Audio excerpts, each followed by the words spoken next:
ভাত হয়ে গেছে আজকে রাতে। ভেবেছিলাম আর কোনোদিন ব্লগ করবোই না, কিন্তু আবার শুরু করলাম। ছেলেও বারবার করে বলছে মা করো, একদম বসে থেকো না ঘরে, তাই শুরু করে দিলাম। রাত্রে আজকে আর বেশি কিছু রান্না করিনি, দুপুরে যা করার করেছি। মাংস এনেছে তোমার বাবা, আবার মাংস। বন্ধুরা দেখো, দেখাচ্ছি তোমাদেরকে। আমি ভাতটা সরিয়ে নিই, তারপর তোমাদেরকে দেখাচ্ছি। রাতেরটা বলে নিয়ে আগে কি করলাম।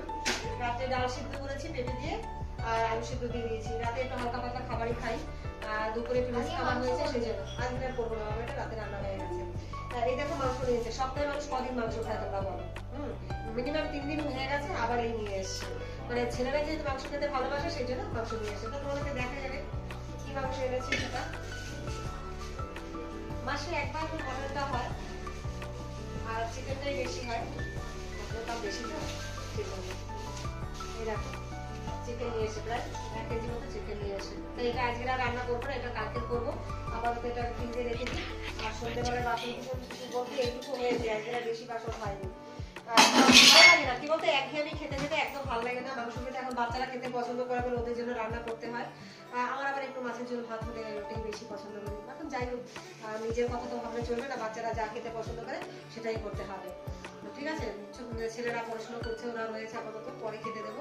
আর রাত এখন প্রায় 9:30 বাজে। আর এই সময় নিয়ে এসে, আর এটা কি রান্নার সময়? একজন এসে বলেই গেল যে মাংসটা রান্না করো। তা ঠিক আছে, করবো না আজকে, না কালকে করে দেবো, যেহেতু রান্না হয়ে গেলে সেই জন্য। তা তোমরা সঙ্গে থাকো। তো বন্ধুরা দেখো, রাতের খাবার দাবারে মানে বেড়ে দিচ্ছে, এখন খাবো। তোমাদেরকে বলেছিলাম যে সিদ্ধ ভাত করেছি, সেটাই এখন গরম গরম খাওয়া হবে। রাত প্রায় 10টা বাজতে চললো। এবার এই আলু সেদ্ধটা মাখাবো লঙ্কা দিয়ে। কাঁচা লঙ্কা এখানে নিয়ে এসেছি, এই যে দেখো একদম টাটকা টাটকা। কিন্তু একটু শুকনো লঙ্কা দিয়ে মাখালে বেশি টেস্ট হয়। আর শুকনো লঙ্কা দিয়ে মাখাচ্ছি না, কারণ বলবো কারণটা কি? কারণ 10 দিন আগে আমি হসপিটালাইজ হয়েছিলাম, হসপিটালে ভর্তি ছিলাম 10 দিনের জন্য। কদিনে? 2 দিন, তাই তো? 2 দিন ছিলাম। একটু অসুস্থ হয়ে পড়েছিলাম। যাই হোক, এখন ভালো আছি না, সেজন্য কি হয়েছে সেটা তোমাদেরকে বললাম না। কারণ বাড়ি থেকে এখন মোটামুটি খুব খাবার দাবার নিয়ে আমার রেস্ট্রিকশন চলছে।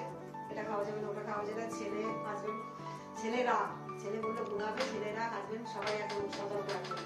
মানে এতটাই অসুস্থ হয়েছি, সেদিন সারাটা রাত কাউকে ঘুমোতে দেয়নি, এত চিৎকার চেঁচামেচি করেছি, নিজেও ঘুমোতে পারিনি, উঠতে পারছিলাম না, বসতে পারছিলাম না, ব্যথায় যন্ত্রণায়। যাই হোক, এখন আপাতত সুস্থ আছি।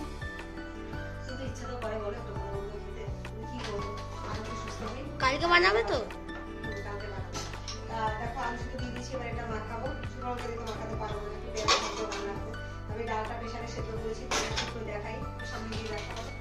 দেখো পেঁপে দিয়ে, ডাল দিয়ে একদম পাতলা করে, মানে পেঁপেটাও খাওয়া হয়ে যাবে, ডালের সাথে দিয়ে দিয়েছি, ওই জন্য একদম নরম তুলতুলে হয়ে গেছে। দেখো মানে একটা সিটি উঠবে ওই সময়টা আমি মানে প্রেসার কুকারের এটা খুলে দিয়েছিলাম, মানে বন্ধ করে দিয়েছিলাম, এরকম সেদ্ধ হয়ে যায়।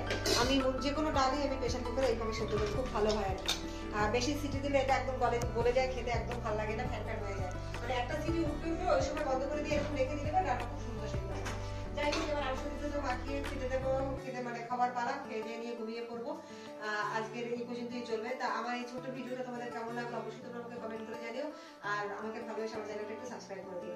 অনেকদিন পর আবার চলে এলাম ভ্লগ দেওয়ার জন্য। মাঝখানে বেশ অনেকদিন বন্ধ করে রেখেছিলাম, ভালো লাগছিল না, মনটা 4-5 মাস। ভাবছি মন খারাপ করে বসে থেকে কোনো লাভ নেই, মন যখন আছে খারাপও থাকবে। সুখ দুঃখ নিয়ে জীবন, তাই দুঃখটাকে ধরে রাখলে তো চলবে না।